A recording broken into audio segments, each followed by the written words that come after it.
చట్టబద్ధంగా కల్పించిన హక్కులను ప్రతి ఒక్కరూ వినియోగించుకోవాలని నేషనల్ హ్యూమన్ రైట్స్ ఫోరం వ్యవస్థాపక చైర్మన్ రామచంద్ర నాయుడు కోరారు. మురళీనగర్ జంక్షన్లోని హ్యూమన్ రైట్స్ కార్యాలయంలో శిక్షణ తరగతులను నిర్వహించారు.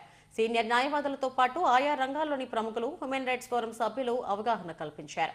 హ్యూమన్ సివిల్ రైట్స్ తో పాటు భారత రాజ్యాంగం, ఎన్విరాన్మెంటల్ రైట్స్ పై ఉపన్యాసాలు ఇచ్చారు. నేషనల్ హ్యూమన్ రైట్స్ కౌన్సిల్ ఆదేశాల మేరకు ఈ శిక్షణ తరగతులు నిర్వహిస్తున్నట్టు రామచంద్ర నాయుడు వెల్లడించారు.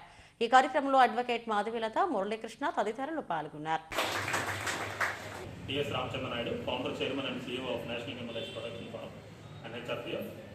ఈరోజు ముఖ్యంగా ఇక్కడ విశాఖపట్నం బిర్లా జంక్షన్లో జాతీయ కార్యాలయం ఉంది. అలాగే ఇక్కడ పక్కన ఉన్న కనకదుర్గ ఫంక్షన్ హాల్లో ప్రత్యేకంగా NHRPF మెంబర్స్ ఎవరైతే ఉన్నారో మా యొక్క సభ్యులు, దాదాపు 100 మంది సభ్యులకి హ్యూమన్ రైట్స్ మీద ట్రైనింగ్ ఇవ్వడం జరుగుతుంది.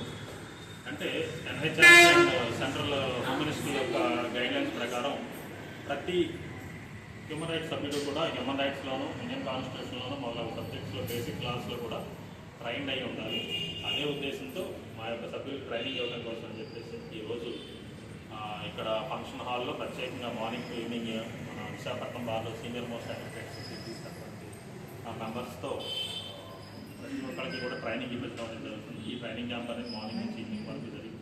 అలాగే మెంబర్స్ అందరికీ కూడా సర్టిఫికేట్ అనేది, ట్రైనింగ్ సర్టిఫికేట్ అనేది ఇష్యూ చేయడం జరుగుతుంది. కాబట్టి ఇటువంటి ట్రైనింగ్ క్యాంప్స్ అనేది మేము ఈ రోజే కాదు, మా యొక్క వేరు రాష్ట్రాల్లో, వేరు జిల్లాల్లో కార్యాలయాలు ఉన్నాయి. ఈ అన్ని చోట్ల కూడా మేము ట్రైనింగ్స్ అనేది ప్రతి నెల నిర్వహిస్తూనే ఉంటాం. ఎందుకంటే దాదాపు మా NHRPF అనేది దాదాపు 4,000 నుంచి 5,000 మంది సభ్యులతో సౌత్ ఇండియా మొత్తం మీద కూడా విస్తరించింది, అన్ని స్టేట్స్లో కూడా.